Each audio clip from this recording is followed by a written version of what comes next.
The Mermaid and the Boy. Once upon a time, long, long ago, there lived a king who ruled over a country by the sea. When he had been married about a year, some of his subjects, inhabiting a distant land of islands, revolted against his laws, and it became needful for him to leave his wife and go in person to settle their disputes. The queen feared that some ill would come of it and implored him to stay at home. But he told her that nobody could do his work for him. And the next morning, the sails were spread and the king started on his voyage. The vessel had gone very far when she ran upon a rock and stuck so fast in a cleft that the strength of the whole crew could not get her off again. To make matters worse, the wind was rising too, and it was quite plain that in a few hours the ship would be dashed to pieces and everybody would be drowned. When suddenly the form of a mermaid was seen dancing on the waves, which threatened at every moment to overwhelm them. "There is only one way to free yourselves," she said to the king, bobbing up and down in the water as she spoke, "and that is to give me your solemn word that you will deliver to me the first child that is born to you." The king hesitated at this proposal. He hoped that some day he might have children in his home, and the thought that he must yield up to the heir to his crown was very bitter to him. But just then a huge wave broke with great force on the ship's side, and his men fell on their knees and entreated him to save them. So he promised, and this time a wave lifted the vessel clean off the rocks, and she was in the open sea once more. The affairs of the islands took longer to settle than the king has expected, and some months passed by before he returned to his palace. In his absence, a son had been born to him, and so great was his joy that he quite forgot the mermaid and the price he had paid for the safety of his ship. But as the years went on, the baby grew into a fine big boy. The remembrance of it came back, and one day he told the queen the whole story. From that moment, the happiness of both their lives was ruined. Every night they went to bed wondering if they should find his room empty in the morning, and every day they kept him by their sides, expecting him to be snatched away before their very eyes. At last, the king felt that this state of things could not continue, and he said to his wife, "After all, the most foolish thing in the world one can do is to keep the boy here in exactly the place in which the mermaid will seek him. Let us give him food and send him on his travels, and perhaps if the mermaid ever comes to see him, she may be content with some other child." And the queen agreed that this plan seemed to be the wisest. So the boy was called, and his father told him the story of the voyage, as he had told his mother before him. The prince listened eagerly and was delighted to think that he was to go away all by himself to see the world, and was not in the least frightened, for though he was now 16, he had scarcely been allowed to walk alone beyond the palace gardens. He began busily to make his preparations and took off his smart velvet coat, putting on instead one of green cloth, while he refused a beautiful bag which the queen offered him to hold his food, and slung a leather knapsack over his shoulders instead, just as he had seen other travelers do. Then he bade good-bye to his parents and went his way.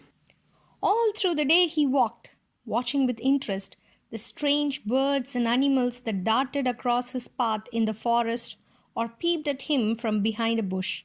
But as evening drew on, he became tired, and he looked about as he walked from some place where he could sleep.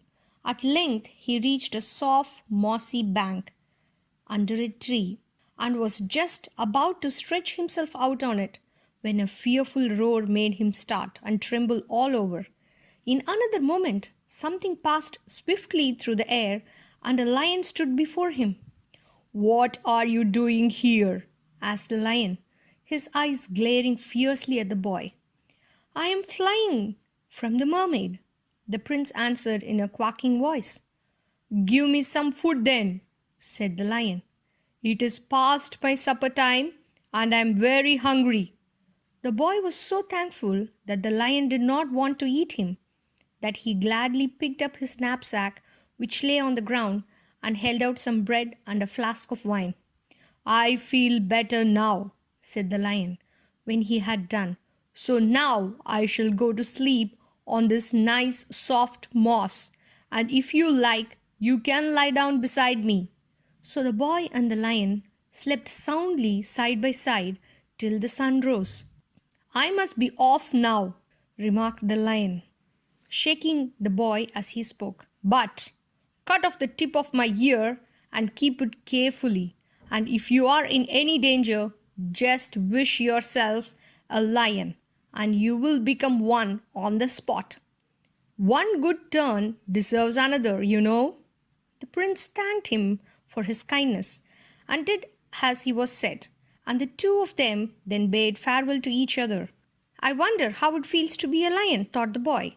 After he had gone a little way, and he took out the tip of the ear from the breast of his jacket and wished with all his might. In an instant, his head had swollen to several times its usual size, and his neck seemed to be very hot and heavy, and somehow his hands became paws, and his skin grew hairy and yellow. But what pleased him most was his long tail with a tuft at the end, which he lashed and switched proudly. "I like being a lion very much," he said to himself, and trotted gaily along the road. After a while, however, he got tired of walking in the unaccustomed way. It made his back ache, and his front paws feel sore.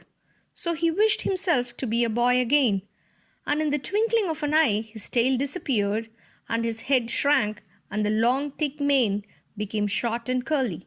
Then he looked out for a sleeping place, and found some dry ferns, which he gathered and heaped up. But before he had time to close his eyes, there was a great noise in the trees nearby, as if a big heavy body was crashing through them. The boy rose and turned his head, and saw a huge black bear coming towards him. "What are you doing here?" cried the bear. "I am running away from a mermaid," answered the boy. But the bear took no interest in the mermaid, and only said, "I am hungry. Give me something to eat." The knapsack was lying on the ground among the fern, but the prince picked it up, and unfastening the strap, took out his second flask of wine and another loaf of bread. "We will have supper together," he remarked politely, but the bear, who had never been taught manners, made no reply, and ate as fast as he could. When he had quite finished, he got up and stretched himself. "You have a comfortable-looking bed here," he observed. "I really think that, bad sleeper as I am, I might have a good night on it. I can manage to squeeze you in," he added. "But you don't take up a great deal of room." The boy was rather indignant at the bear's cool way of talking, but he was too tired to gather more fern that lay down side by side, and never stirred till sunrise next morning. "I must go now," said the bear, pulling the sleepy prince on his feet. "But first you shall cut the tip of my ear, and when you are in any danger, just wish yourself a bear, and you will become one. One good turn deserves another, you know." And the boy did as he was bid, and he and the bear bade each other farewell. "I wonder how it feels to be a bear," thought the boy to himself. "I wonder how it feels to be a bear," thought he to himself. When he had walked a little way, and he took out the tip from the breast of his coat, and wished hard that he might become a bear. The next moment his body stretched out, and thick black fur covered him all over. As before, his hands were changed into paws, but when he tried to switch his tail, he found to his disgust that it would not go any distance. "Why, it is hardly worth calling a tail," said he. For the rest of the day he remained a bear and continued his journey. But as evening came, on the bear skin, which had seemed so useful when plunging through the brambles into the forest, felt rather heavy, and he wished himself a boy again. He was too much exhausted to take the trouble of cutting any fern or seeking for moss, but just threw himself down under a tree. When exactly above his head he heard a great buzzing of a bumblebee, alighted on a honeysuckle branch. "What are you doing here?" asked the bee in a cross voice. "At your age, you ought to be safe at home." "I am running away from the mermaid," replied the boy.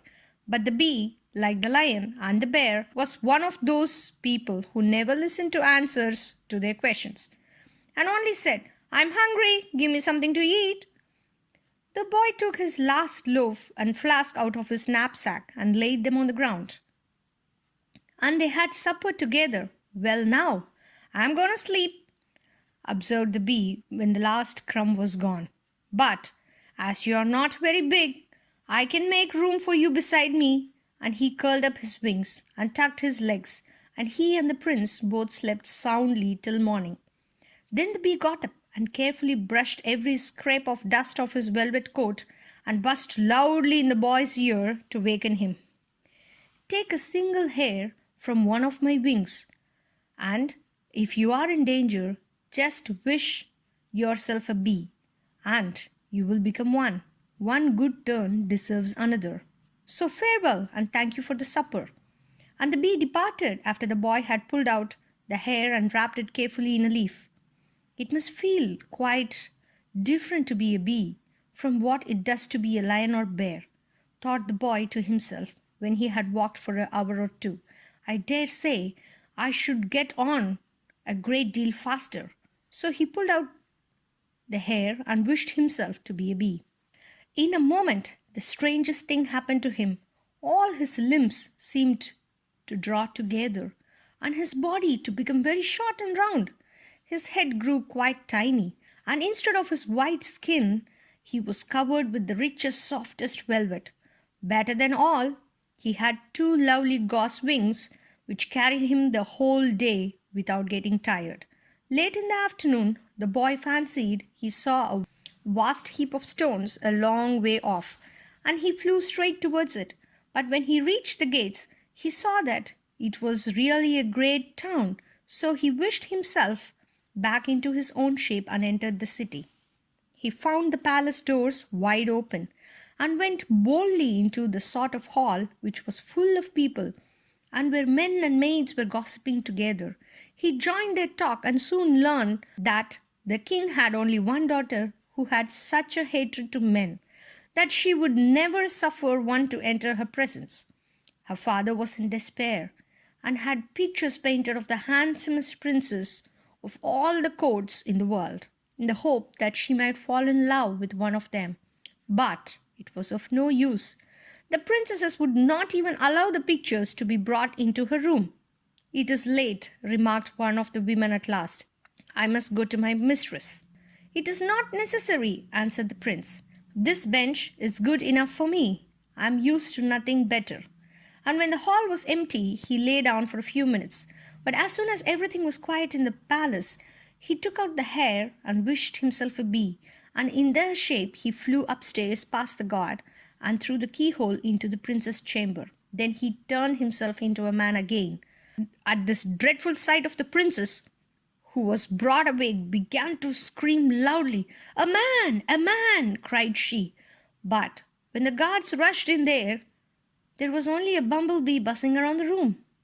They looked under the bed and behind the curtains and into the cupboards, then came up to the conclusion that the princess had had a bad dream, and bowed themselves out. The door had scarcely closed that the bee disappeared, and a handsome youth stood in place. "I knew a man was hidden somewhere," cried the princess, and screamed loudly than before. Her shrieks brought back the guards, but though they looked in all kinds of impossible places, no man was to be seen. And so they told the princess, "He was here a moment ago. I saw him with my own eyes." And the guards dared not contradict her, though they shook their heads and whispered to each other that the princess had gone mad, on the subject and saw a man in every table and chair, and they made up their minds that let her scream as loudly as she might, they would take no notice. Now the princess saw clearly what they were thinking, and that in future her guards would give her no help, and would perhaps besides tell some stories about her to the king, who would shut her up in lonely tower and prevent her walking in the gardens among birds and flowers. So when for the third time she beheld the prince standing before her, she did not scream, but sat up in bed gazing at him in silent terror. "Do not be afraid," he said. "I shall not hurt you." And he began to praise her gardens, of which he had heard the servants speak, and the birds and flowers which she loved, till the princess's anger softened, and she answered him with gentle words. Indeed, they soon became very friendly, that she vowed she would marry no one else, and confided to him that in 3 days her father would be off to the wars, leaving his sword in her room. If any man could find it and bring it to him, he would receive her hand as a reward. At this point, of course, I shall ride with the king to the war, and if you do not return, take your violin every evening to the seashore and play on it, so that the very sea who live at the bottom of the ocean may hear it and come to you." Just as the princess had foretold, in 3 days the king set out for the war, with a large following, and among them was the young prince, who had presented himself at court as a young noble in search of adventures. They had left the city many miles behind them when the king suddenly discovered that he had forgotten his sword. And though all his attendants instantly offered theirs, he declared that he could fight with none but his own. "The first man who brings it to me from my daughter's room shall not only have her to be a wife, but after my death shall reign instead."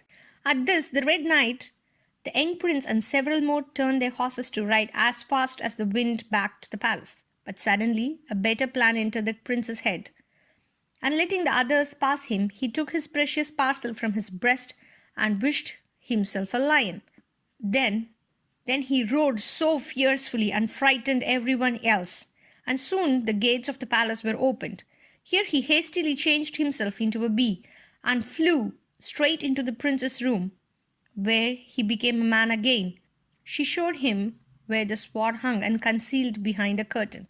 He took it down, saying as he did so, "Be sure not to forget what you have promised to do." The princess made no reply, but smiled sweetly, and slipping a golden ring from her finger, she broke it in two and held half out silently to the prince, while the other half she put it in a pocket. He kissed it and ran downstairs, bearing the sword with him. Some way off he met the Red Knight and the rest, and the Red Knight at first tried to take the sword from him by force, but as the youth proved too strong for him, he gave it up, and resolved to wait for a better opportunity. This soon came, for the day was hot and the prince was thirsty. Perceiving a little stream that ran into the sea, he turned aside and, unbuckling the sword, flung himself onto the ground for a long drink. Unluckily, the mermaid happened at the moment to be floating on the water not very far, and he knew he was a boy who had been given her before he was born, so she floated gently in where he was lying.